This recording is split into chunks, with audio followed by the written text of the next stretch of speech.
Hello, my name is Russ Williams, and I want to show you how to prepare for the Bot Accelerator Workshop. So the first thing we have to do is to browse to the workshop user guide. So I'm going to bring up a browser, and I'm going to type in aka.ms/bot_ws. So this is the URL for the workshop, and so we're going to browse there now. So we'll scroll down, and the steps for preparing for the workshop are covered in this first link here, Workshop Prerequisites and Pre-checks. So I'm going to go drill into this link. And there are two major aspects for preparing for the workshop. And the first one is making sure that you have enough permissions in your Azure subscription to create all the services that are required for the workshop. So the easiest way to do that is just to go into the portal and create each of these resources by hand manually to make sure that you can do that. So for example, you'll create a resource group, and if that works, great, delete the resource group and just continue on down the line making sure that you can create all these resources. Once you have that worked out, then you're going to want to install the virtual assistant. Now, the virtual assistant is a key part of the workshop. It really centers around this virtual assistant, and so we have to install all of it, the virtual assistant and its prerequisites. So that's done in two different steps. The first step is to install the virtual assistant, which is done through here, and then the second step is to install the skills template, which is done through this link. We'll talk more about virtual assistant and skills later, but first we need to install these prerequisites. So I'm going to go ahead and click this link here and drill in, and we'll start to work on installing the prerequisites for the virtual assistant template. I'm going to click that link. All right, so the first thing you see here in step one is to go out and install Visual Studio. You already got Visual Studio installed, then you're all good to go there. If not, probably the easiest way to do that is to go over here, open up another tab, and then type in Install Visual Studio 2019. I'll bring up a number of different links here to install Visual Studio. Now, I've looked them over. They're not all the same. I think this first one is the one I'd like to recommend to you. I think it really lays it out pretty well. So that's the one I'm going to be using. I'm just going to click that. Now, if I scroll down, you can see this blue box here is how you'll actually get the Visual Studio installer. So I'm going to open that up in a new tab, and you can see that there are three different installers to choose from. If you have licenses for professional or enterprise, you can download those installers. If not, Community works fine. And if you want to install Community, this is how you download that installer. So you're going to download the installer, you're going to run it, and eventually you'll get to the point in the installer where it asks you for the cloud workloads. And so by default, the Azure Web Development workload will already be chosen for you. That's good. We're going to need that. So since building a bot is an exercise in developing a cloud app, we'll also need the Azure Development workload, and you'll get that installed by putting a little check in that box over there. And once you do that, you can then hit the install, and we'll have Visual Studio installed. Okay, so let me close that window. Now we'll go on to step two, and step two involves actually installing the Visual Studio template itself. It is a Visual Studio template, and so I do that by following this link. I'll do sort of the same where I open it up in a new tab so that I can come back to those instructions. And here's the download link right up here. So I'm going to choose that. I click that download, and just going to let it download straight to my downloads directory. And now that's done, I will go ahead and open it straight from there. Your standard Visix installer here. All right, I have Visual Studio 2019 installed, so it shows up there. If you have more versions of Visual Studio, they will show up in this area. So great, we're going to hit the install button. Let's take just a few seconds here. All right, so that takes care of that. Now we're all done with that page. We can dismiss it. Now we're on to step three, where we need to download and install .NET Core. Let's go do that. So I'm simply going to click this link. All right, so two choices here. You want to install .NET Core. Now, you'll need to choose this link here. This is the one that you want so that you download the SDK and not just the runtime. So I'm clicking on this middle link now. More of the same. I'm going to save that to my downloads directory. And I will run it straight from there.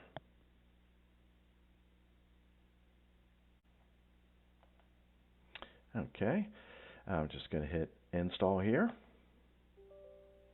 Say yes to this. And great, that installed successfully. All right, let's go back. Head back to my instructions. So that takes care of number 3. Now we're on to, sorry about that. Now we're on to number 4. And we're going to install the Node Package Manager. I will just click that link. Now there's a couple of choices here. You're going to want to use the latest stable rather than the bleeding edge. So pick this LTS link. I'll save it to my downloads directory. All right, and then I'm just going to run it from there.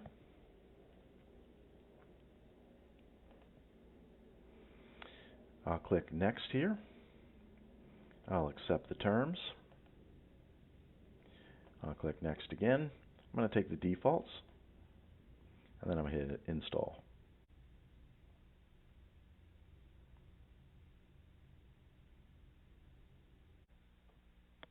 Okay, that finished successfully as well. Going back.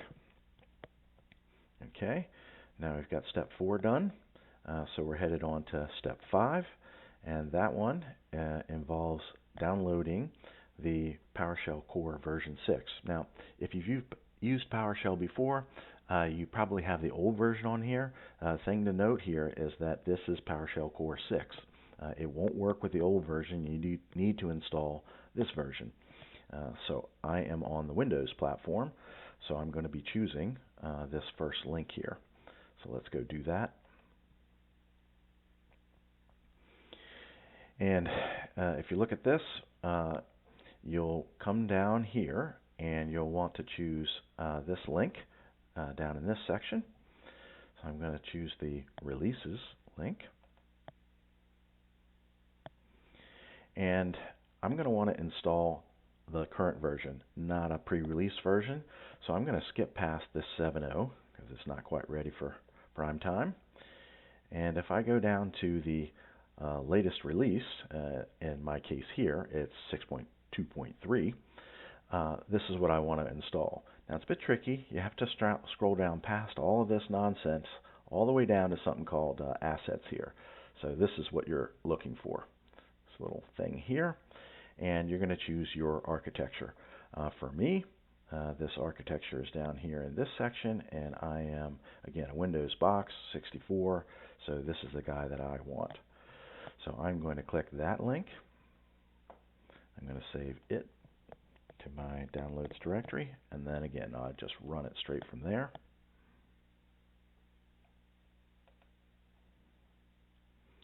Click next. I'm happy with that. I'll take the defaults there, except for one extra here. I like this option, and it allows you to right-click a directory in the Windows Explorer and have the command line open up with its current directory set to wherever it is that you pointed it to in the Windows Explorer. A lot handier than just starting it out at C:, and have to change directories all the way down. So I do add that one option there, and you can do the same if you care to. Hit next. Install. Say yes to that. Great.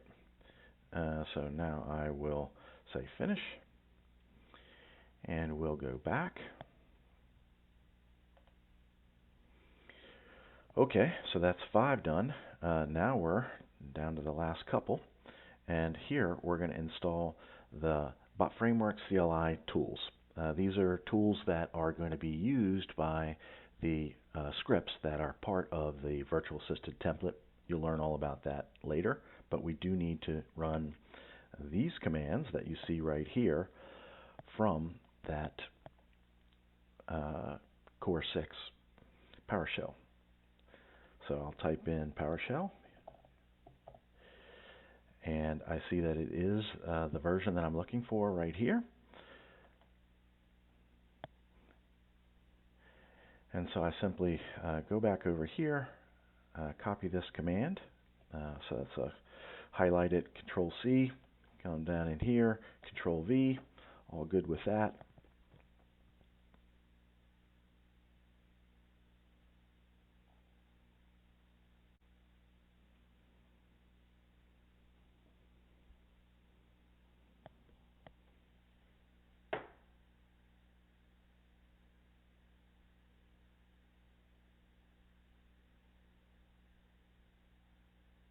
Okay, so that's all taken care of.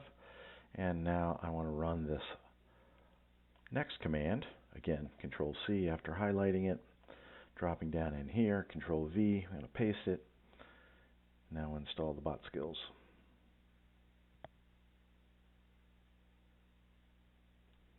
All right. And so that takes care of 6 and 7. Now we got to download and install the Azure CLI tools. So that is step 8. We're going to do that now. Just going to click that. Okay, so here's the download link. So I will do that. Clicking on the blue download MSI installer, I'm going to save it. And I will run it.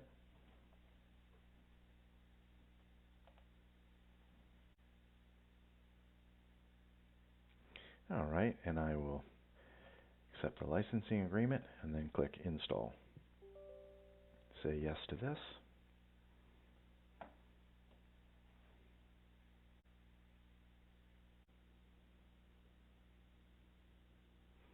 All right, that took care of that. It's all finished successfully.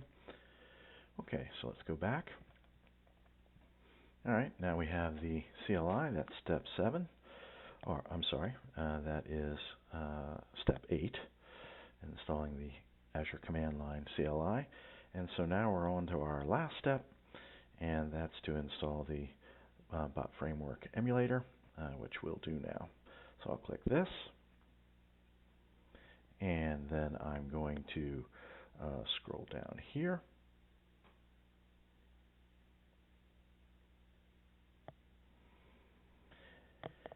And I'm going to go to this link that you see right here. And that's where the releases are.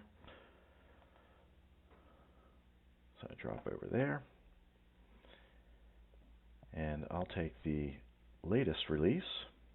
And then I'm going to find my particular OS. For me, I'm Windows. So I'm looking at this right here. So I'll click that link. I'll say save.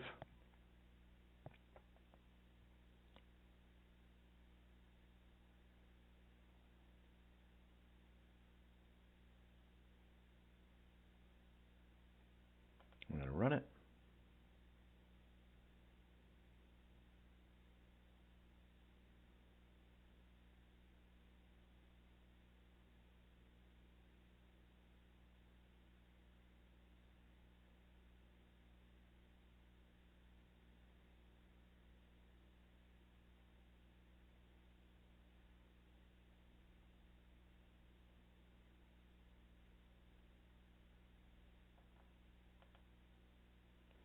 Okay, so that's installed. Perfect. Now I'm going to go back. And that is all of the installation steps that are required. So I'm going to head just back one more. Oh, sorry, I should have said that's all the installation steps for the virtual assistant template. Okay, so now we're ready to install the skills template. We're going to do that through this link right here. So I'm just going to open that up in another tab. And if you look over these installation steps, they'll look very familiar. In fact, we only need to really do step 1 here. So this is all that we're going to have to execute in order to install the skills template. The rest of these steps right here, we've already done when we did the installation of the virtual assistant template. So that's good, less work. So I'm just going to click the skills link right here. Here's the familiar green download button. I'm going to click that. I'm just going to save it to my downloads directory, and I'm going to open it directly from there.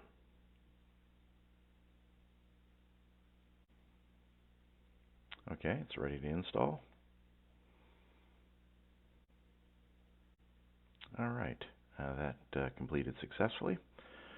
Okay, so that's all there is to it for the skills template.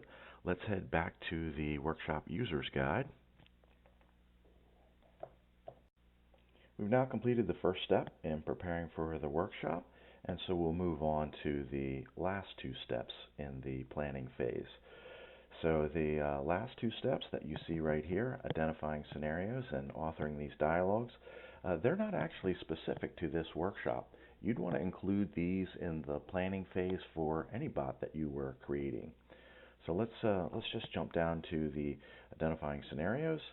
And it may be helpful when you're thinking about scenarios to think about your bot as a real person, somebody that you're training to do a specific role and set of duties. So if you think about it in that regard, what would the tasks and duties be that you'd explain or have as part of the job description for this person? So, for example, if it was a bank teller, the part of that job description would be that you need to be able to open a bank account for a customer, or close a bank account, or make a deposit or withdrawal. That's the kind of thing that you'd expect of a bank teller. And so if you think about it in that fashion, I think you'll find it easier to be able to identify and jot down the key scenarios that you want your bot to be able to handle. Now let's move on to the last topic in the planning phase, authoring dialogues. Now, for most people, authoring dialogues is a new concept, and they're not really sure how to go about it or just where to start. So if we go back to that approach where we thought about the bot as a real person, a good technique for designing conversational flow is to simply jot it down as sort of a script, a back and forth between user and bot. And when you do that, you'll prefix that script with the person who is saying that particular line. So in this example, you'll see here, we've used bot colon as the prefix for when the bot is speaking. It says, "Hello, I'm Angie, your Contoso bank teller." And then a little later on, when the user is speaking, it's user colon, and it says, "I'd like to open an account." And so this little simple technique of creating a script is a very powerful way to capture and design these scripts and share them with the people that need to review them to make sure that you are going to create the type of dialogue that you want in the workshop. So that's it for authoring dialogues. What I'm going to cover next is actually a spliced in topic that wasn't part of the original recording. It's an additional planning topic that discusses how to identify and curate Q&A content. So the previous topic discussed what are called multi-turn dialogues. In this topic, we're going to talk about single-turn dialogues. And it turns out that the virtual assistant handles single-turn and multi-turn dialogues differently, so the planning needs to be different for each. So go ahead and read through this topic, and you'll understand how to identify and curate Q&A content. All right, so that's it for the planning phase topics. Let's roll all the way back up to the table of contents here. And at this point, you will have completed all of the planning phase topics. And I hope at this point you feel confident and prepared for the workshop and eager to jump into the next phase where you'll actually build the bot that you've planned for. Well, good luck with the rest of the workshop.